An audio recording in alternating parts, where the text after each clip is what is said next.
નમસ્તે વિદ્યાર્થી મિત્રો, આજે આપણે પ્રત્યક્ષીકરણ વિશે માહિતી મેળવશું. આગળ આપણે આ ચેપ્ટરની અંદર સંવેદન, ધ્યાન બે વિશે માહિતી મેળવી. હવે નવો જ પોઈન્ટ ચાલુ કરીએ આપણે, એ છે પ્રત્યક્ષીકરણ. પહેલા તમને સાદું સિમ્પલ પ્રત્યક્ષીકરણનો અર્થ આપું તો આપણી આજુબાજુ અસંખ્ય ઉદ્દીપકો છે. આ અસંખ્ય ઉદ્દીપકો પ્રત્યે જ્યારે આપણું ધ્યાન જાય છે અને ધ્યાન ગયા બાદ આપણને ધ્યાન જાય એટલે આપણી જ્ઞાનેન્દ્રિય જે છે એ બહારથી ઉદ્દીપકને ગ્રહણ કરે છે ને ગ્રહણ કર્યા બાદ જે તે 5 જ્ઞાનેન્દ્રિય છે એ જ્ઞાનેન્દ્રિય એ જ્ઞાન તંતુઓ દ્વારા મગજ સુધી સંદેશો પહોંચાડે છે અને આ સંદેશો પહોંચાડો એટલે સંવેદન થવું.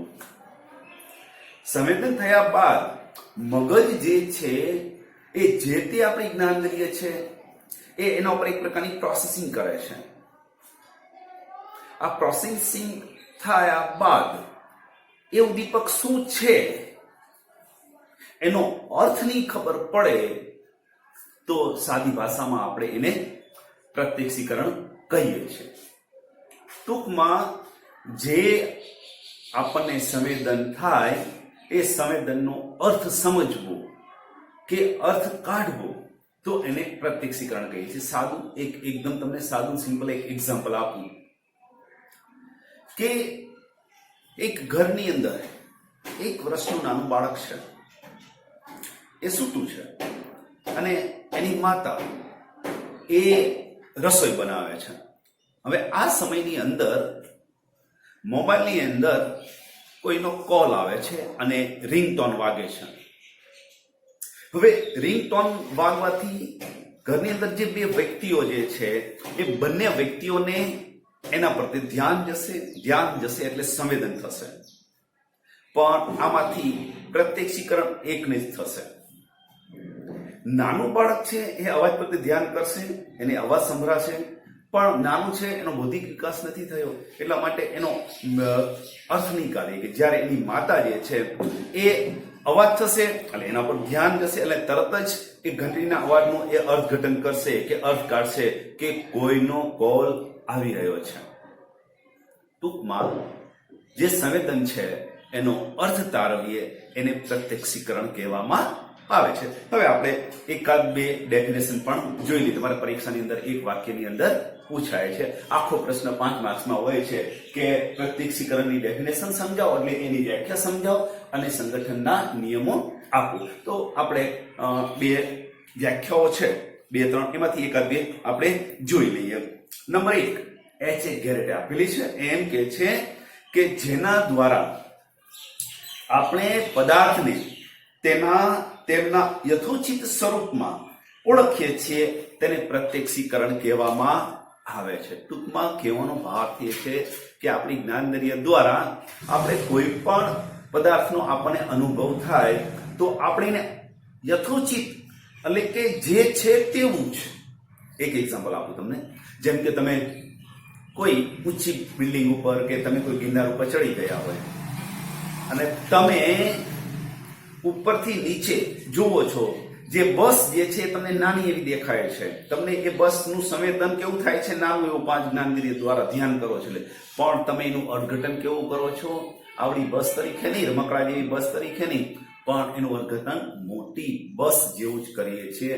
તો આપણે કોઈ પણ સંવેદન થાય એનું યથોચિત સ્વરૂપમાં આપણે સમજીએ કે અર્થ કાઢીએ એને પ્રત્યક્ષીકરણ કહેવામાં આવે છે. ટૂંકમાં પદાર્થનો જે આપણે સંવેદન થાય છે અને એનો ઓરિજિનલ અર્થ સમજીએ તેને પ્રત્યક્ષીકરણ કહેવામાં આવે છે. બીજી વ્યાખ્યા જોઈ લઈએ આપણે. એ છે કે હિલગાર્ડ, એટકિન્સ અને એટકિન્સે આપેલી છે. તો પ્રત્યક્ષીકરણ એવી પ્રક્રિયા છે જે દ્વારા આપણે આપણા પર્યાવરણમાં ના ઉદ્દીપકોની દરેકનું સંગઠન અને અર્થઘટન કરીએ છીએ. એટલે કે આપણી આજુબાજુ જે ઉદ્દીપકો છે એ ઉદ્દીપકનો સંવેદન આપણે કરીએ છીએ, એને ચોક્કસ એક માળખામાં ગોઠવીને આપણે એનો અર્થ સમજીએ છીએ, એને પ્રત્યક્ષીકરણ કહેવામાં આવે છે. તો આ તમને ટૂંકમાં અને સરળ ભાષામાં મેં તમને પ્રત્યક્ષીકરણની વ્યાખ્યાની વાત કરી. હવે ખાસ કરીને પ્રત્યક્ષીકરણની અંદર તમારે પરીક્ષાની અંદર સંગઠનના જે નિયમો છે ખાસ પૂછાય છે. આ જે નિયમો જે છે એમ કહેવાય છે કે શરૂઆતની અંદર જે રચનાવાદીઓ હતા એ ચેતનાના અલગ અલગ વિભાગો પાડી અને વર્તનને સમજવાનો પ્રયત્ન કરતા હતા. રચનાવાદના વિરોધને માંથી ઉદ્ભવેલો એક વાદ છે, એ છે ગેસ્ટાલવાદ. એને સાદા શબ્દમાં ગુજરાતીમાં આપણે એને સમિષ્ટવાદ પણ કહીએ છીએ. તો આ સંગઠનના જે નિયમો જે છે, એક વાક્ય પ્રશ્ન પૂછાય છે, એ સમિષ્ટવાદીઓ આપેલા છે અથવા તો ગેસ્ટાલવાદીઓ આપેલા છે એમ કહી શકીએ. તો સમિષ્ટવાદની અંદર 3 મનોવૈજ્ઞાનિકો એવા છે કે જેનો એનો મુખ્ય ફાળો છે. નંબર 1 કોહલર, નંબર 2 કોપકા અને વર્ધાઈમર. આ 3 કોહલર, કોપકા અને વર્ધાઈમર આ 3 છે. તમારે એક વાક્યની અંદર પણ પ્રશ્ન પૂછાય છે કે સમિષ્ટવાદીના મનોવૈજ્ઞાનિકોના નામ આપો, તો આ 3 નામ એક વાક્યની અંદર તમારે જવાબ આપી શકો છો, જેમ કે કોહલર, કોપકા અને વર્ધાઈમર. હવે એમે આ નિયમો આપેલા છે. સાદી ભાષામાં થોડું બીજું સમજાવું તો કે આપણે જ્યારે બાહ્ય જગતનો અનુભવ કરતા હોય ત્યારે એને કોઈ એક એકમ તરીકે, આપણે એને કોઈ સંગઠિત એકમ તરીકે જોઈએ છીએ. એને કોઈ અલગ અલગ ટુકડા પણ, જેમ રચનાવાદમાં કહેતા ને કે એના અલગ અલગ ટુકડા પાડીને વર્તનનો અભ્યાસ, ના, આ શું કે છે કે વર્તન એ કોઈ કટકો નથી કે ટુકડો નથી કે તમે એક એક અભ્યાસ કરો, ચેતનાનો એક એક અભ્યાસ કરો, પણ આ શું કે છે સમગ્ર. એમ કે છે કે બહાર કોઈ સમજી લો કે મેદાનની અંદર કોઈ રેતી પડી હોય, સિમેન્ટ પડી હોય, કોન્ક્રીટ પડી હોય, લોઢાના સળિયા પડ્યા હોય, લાકડા પડી હોય, પછી આપણે એમ કહીએ બાર શાક કે બારીઓ દરવાજા પડ્યા હોય, તો આપણે એને ઘર કહેતા નથી. ઘર કોને કહીએ છીએ કે જ્યારે એક ચોક્કસ સિસ્ટમેટિક રીતે ગોઠવણ કરેલી હોય તો આપણે એને ઘર કહીએ છીએ. બરોબર?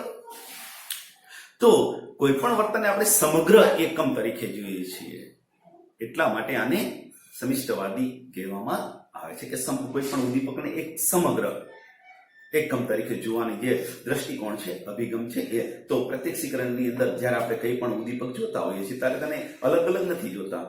એને આપણે ઘર જોતા હોય તો કે બારી અલગ છે, બાયણા અલગ છે, દિવાલ, એવી રીતે એક સમગ્ર ઘર તરીકે આપણે એને જોઈએ છીએ, પ્રત્યક્ષીકરણ કરીએ છીએ.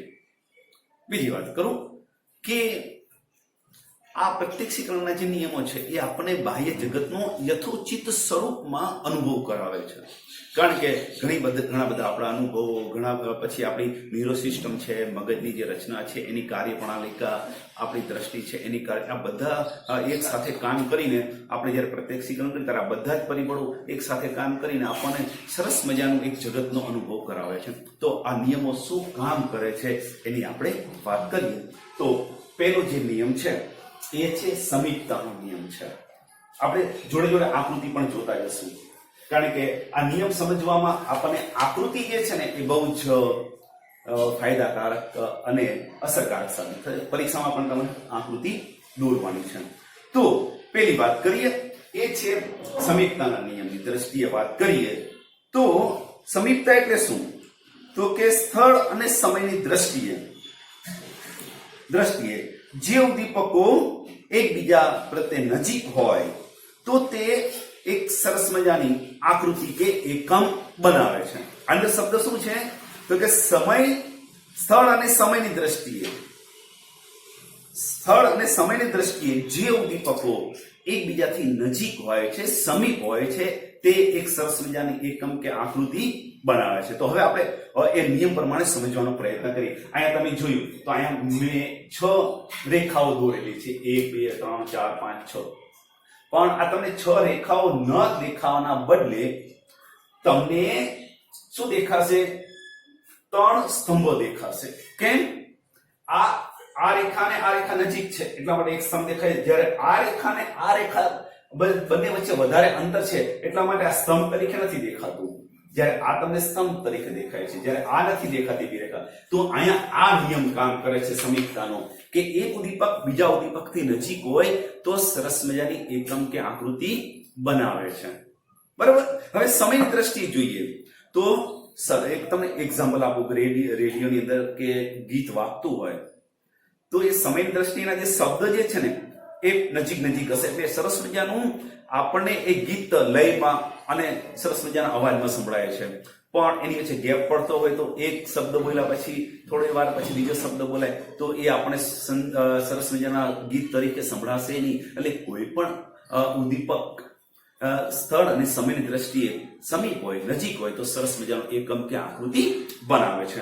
બીજી વાત કરીએ આપણે તો સમાનતાના નિયમની વાત કરું કે ઉદ્દીપકની અંદર એક પ્રકારની સમાનતા હોય. આમાં સમીપતાની વાત હતી, આમાં સમાનતાની વાત છે કે સમાન ઉદ્દીપકોની સરખામણીમાં આપણે કહીએ ને અસમાન ઉદ્દીપકોની સરખામણીમાં સમાન ઉદ્દીપકો ભૌતિક રીતે સમીપ હોય એટલે કે સમાન હોય અને તેવા ઉદ્દીપકો એકબીજા સાથે સંગઠિત થઈને ચોક્કસ જૂથમાં દેખાય છે. ફરીથી રિપીટ કરું તમને કે અસમાન ઉદ્દીપકોની સરખામણીમાં ભૌતિક રીતે સમાન ઉદ્દીપકો હોય તેવા ઉદ્દીપકો એકબીજા સાથે સંગઠિત થઈને ચોક્કસ જૂથમાં દેખાય છે. તમે જોજો અહીં બે આકૃતિ આપણે બનાવી છે, એ આકૃતિ અને આ બીજી આકૃતિ, બી આકૃતિ છે. બરોબર? તો આ જે બંને આકૃતિ જે છે એ આકૃતિમાં તમે જોશો તો તમે એને આમ આડી હરોળમાં જોશો ને આમ તો તમને એક હરોળ વર્તુળની દેખાશે, એક હરોળ ત્રિકોણની દેખાશે, એક હરોળ પાછી વર્તુળની. પણ તમે આમ જોશો તો એક પણ હરોળ નહીં દેખાય કારણ કે અહીંયા શું સમાનતાનો નિયમ કામ કરે છે. આમ જોશો તો અહીંયા અસમાનતા ઉત્પન્ન થાય છે. જોયું તમે? એટલા માટે આમ તમને એક હરોળ નહીં દેખાય પણ તમે આમ જોશો તો તમને આમ વર્તુળની, ત્રિકોણની, વર્તુળની, ત્રિકોણની એ રીતે અહીંયા તમે જુઓ તો અહીંયા ઊભા ઉદ્દીપકો સમાન છે. એટલા માટે એક હરોળ વર્તુળની, એક હરોળ ત્રિકોણની, એક હરોળ વર્તુળની, એક હરોળ ત્રિકોણની અહીંયા એમ દેખાશે. પણ તમે આમ જોશો, ઊભું જોશો તો ત્યાં ઉદ્દીપક અસમાન થાય છે. અહીંયા વર્તુળ છે, અહીંયા ત્રિકોણ છે. એટલા માટે તમને હરોળ દેખાશે નહીં. ટૂંકમાં સમાન ઉદ્દીપકો એકબીજા હોય તો એક સરસ મજાનો એકમ કે આકૃતિમાં આપણને એ દ્રષ્ટિગોચર થાય છે. ટૂંકમાં આપણે એમ કહીએ કે જે ઉદ્દીપકો સમાન હોય છે એ આપણને એક એકમ તરીકે દેખાય છે. હવે આપણે વાત કરીએ સમાવેશતાની વાત કરીએ. સમાવેશતા એટલે કે એક ઉદ્દીપક જે છે એ બીજા ઉદ્દીપકને પોતાની અંદર સમાવી લેતું હોય તો સરસ મજાની આકૃતિ કે એકમ કે જૂથની અંદર આપણને દેખાય છે. ભલે બંને વચ્ચે અસમાનતા હોય એક ઉદ્દીપક અને બીજા ઉદ્દીપકની અંદર, ભલે એ અસમાન હોય પણ એકબીજામાં સમાવી લેતા હોય તો આવા ઉદ્દીપકો જે છે એ ભેગા થઈ અને સરસ મજાની આકૃતિ કે એકમ બનાવે છે. તો એની પેલા નાની ડેફિનેશન જોઈ લઈએ સમાવેશતાની. તો કે નજીક રહેલા ઉદ્દીપકો જુદા જુદા હોય પણ મેં હમણાં વાત કરી ઉદ્દીપક ભલે અસમાન હોય, જુદા જુદા હોય પણ એકબીજામાં સમય જતા હોય ત્યારે તે એક સમૂહ તરીકે પ્રક્ષેપીકૃત થાય છે અથવા તો એ એકમ કે આકૃતિ બનાવે છે. હવે આકૃતિ નંબર 3 જુઓ તમે. અહીંયા આ 3 એમાં તમે જુઓ આ ટકાવારીની નિશાની છે. આમ જુઓ તો એક એક આડી લીટી છે અને બે બે ટપકા છે. આડી લીટી અને ટપકા બંને ઉદ્દીપકો કેવા છે? અલગ અલગ છે, જુદા જુદા છે. પણ આ એક ઉદ્દીપક છે એને બીજામાં સમાઈ લે છે એના પોતાની અંદર. એના કારણે આખી આકૃતિ તમે જોશો તો જાણે કોઈ સાડીનો પાલો હોય કે કોઈ સાડીની ડિઝાઇન હોય એવું તમને દેખાશે. એટલે અહીંયા નિયમ કયો લાગુ પડે છે? સમાવેશતા. બરાબર? ઓકે. હવે ચોથો અને છેલ્લા આપણે મુદ્દાની વાત કરીએ, સિદ્ધાંતોની વાત કરીએ, એ છે પૂરકતા. આને અવકાશ પૂર્તિનો પણ સિદ્ધાંત કહેવામાં આવે છે. બીજું નામ શું છે એનું? અવકાશ પૂર્તિ. બરાબર? અથવા તો એને કહીએ ને કે પૂરકતાનો મતલબ શું થાય છે? તો પૂરવું. હવે અવકાશ પૂર્તિનો મીનિંગ શું? અવકાશ એટલે જગ્યા, પૂર્તિ એટલે પૂરવી. એટલે કે જે જગ્યા, ખાલી જગ્યા છે એ આપણે એને પૂરી દઈ અને કોઈ ઉદ્દીપકને એક સમગ્ર ઉદ્દીપક તરીકે જોઈએ તો અહીંયા આ નિયમ કામ લાગે છે. તમને સાદી સિમ્પલ વાત કરું કે આપણું મગજ જે છે ને, મગજ આપણું માઇન્ડ એ હંમેશા આપણા અનુભવોને કારણે એ અધૂરા ઉદ્દીપકો જોવા નથી ટેવાયું. એ કોઈ પણ ઉદ્દીપક જ્યારે જોતું હોય ને તો એ ઉદ્દીપકમાં કોઈ ખામી રહી જતી હોય ને તો એને પૂરી દે છે.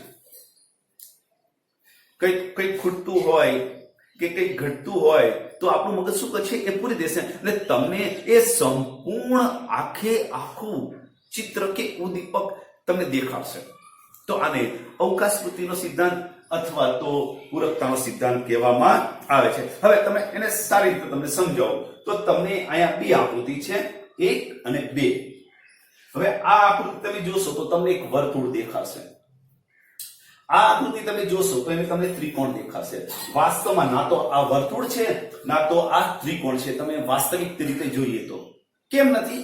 તો કે વર્તુળ આખું આમ આપણે રાઉન્ડ કરેલું હોય, ત્રિકોણ આખી રેખાઓ 3 હોય, પણ અહીંયા આખી રેખાઓ નથી. અહીંયા તમે જોતા હશો એટલો કટકો પડે, પછી જગ્યા પડે છે, એટલો કટકો પડે, જગ્યા પડે છે. ત્રિકોણની અંદર પણ તમે જુઓ તો એટલી લીટી છે પણ જગ્યા પડે. તો આ જગ્યા છે એ આપણું મગજ પૂરી દે છે. એના કારણે આપણને શું થાય છે, એ સંપૂર્ણ આકૃતિ આપણને દેખાય છે. જેમ કે આપણને એક વર્તુળ દેખાય છે, જેમ કે આપણને આ ત્રિકોણ દેખાય છે. અહીંયા અવકાશ સ્મૃતિનો સિદ્ધાંત કે પૂરકતાનો સિદ્ધાંત કામ કરે છે એના માટે. તો વિદ્યાર્થી મિત્રો, આ પ્રશ્નની સારી રીતે તૈયારી કરજો. 5 માર્ક્સની અંદર પૂછાય છે, મોસ્ટ ટાઈમ છે. છતાં પણ તમને કઈ ન ખબર પડે તો તમે મારો સંપર્ક સાધી અને વોટ્સએપ પર તમે મને પ્રશ્ન પૂછી શકો છો.